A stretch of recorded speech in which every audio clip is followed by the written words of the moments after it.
So we've already seen some major changes at the VA, but we shouldn't be surprised by most of them as they were detailed in Project 2025. So that means we have a good sense of the next impacts on you if you are a veteran and the vets you know. So far, the changes have been appalling to anyone who claims to care about veterans.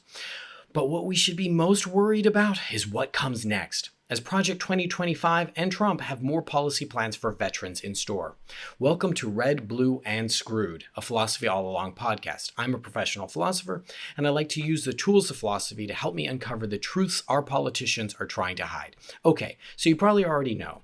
Project 2025 began as a 920-page playbook from the Heritage Foundation written to guide the next conservative president. It was heavily influenced by Donald Trump because many of those who wrote it were from the first Trump administration. The Trump team said it wasn't really part of what they were doing, but in practice, we've seen them using it since the inauguration. For example, ending all diversity, equity, and inclusion programs at the VA in January, freezing dozens of hiring lines, and most concernedly, ordering the department to cut 80,000 jobs, roughly 1 in 6 VA employees. Veterans groups and senators from both parties have already called these cuts arbitrary and dangerous, but here's the real on-the-ground math of it. Every clinic receptionist, claims rater, and mental health nurse who disappears adds minutes to a vet's wait time and months to a benefits appeal. The Board of Veterans Appeals already warns that a formal hearing can take up to 2 years. Slash staff, and that line is going to get much longer. That delay is not abstract. If you're a former infantry soldier with chronic pain, we're talking about 2 extra years with prescription bills you can't afford.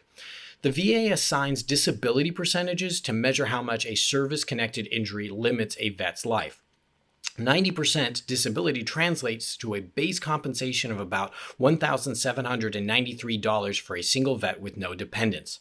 For many veterans, that money keeps the lights on in their home and pays for out-of-network therapy when the VA can't schedule them. But here's the problem.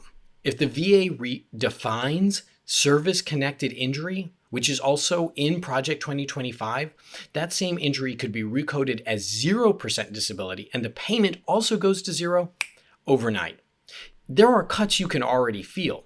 The community care push, House hearings in April framed private doctors as a return to veterans' choice, but it's stealth privatization, and that's burdening vets with copays. The DEI shutdown, ending all diversity offices sounded like, oh, we're just making everything equal for all vets, but LGBTQ vets lost designated counselors at several regional facilities within weeks. We have clinics from Tampa to Tacoma reporting vacant nurse positions they can't backfill.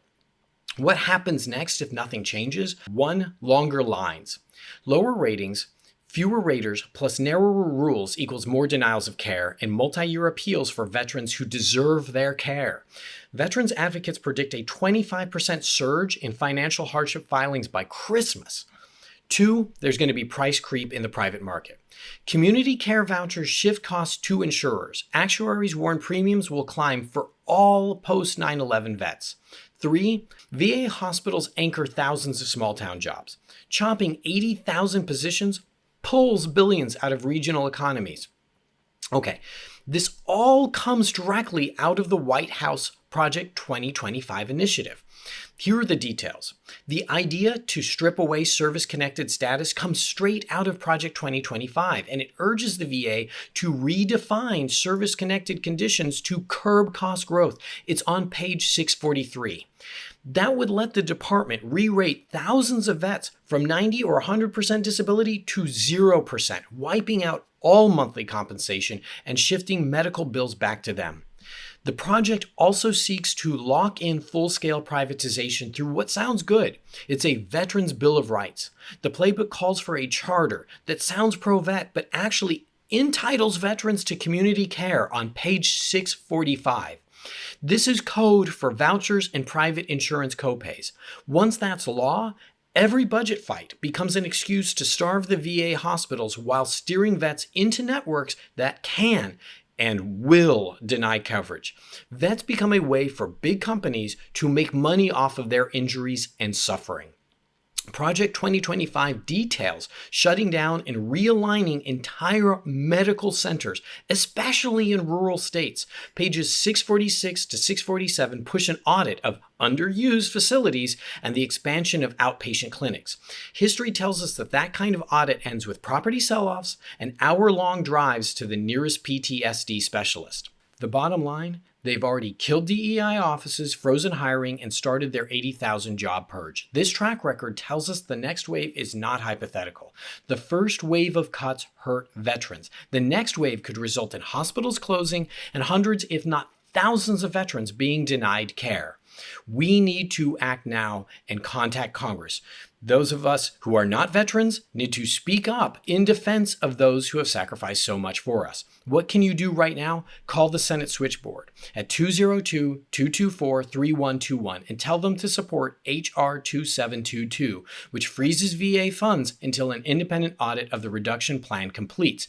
If you're a veteran, please participate in the groups that support you and help magnify your voice. We want to hear from you. We want to know what we can do to help support you. You matter, and your sacrifices have been heard. I really appreciate you watching this, especially if you're a veteran. If you feel comfortable, please drop your VA story in the comments. I read them, and we can bundle them together so that lawmakers have to read them in testimony as well. Share this video with anyone wearing a campaign hat that says they support the troops. They need to match their policies to their empty words. Thank you so much for watching. Please subscribe and ring the bell. I try to post daily and thoughtfully. Stay safe, be vocal. Our government shouldn't just represent a privileged few. And remember, the resistance starts with reason. Thanks so much, and have a wonderful day.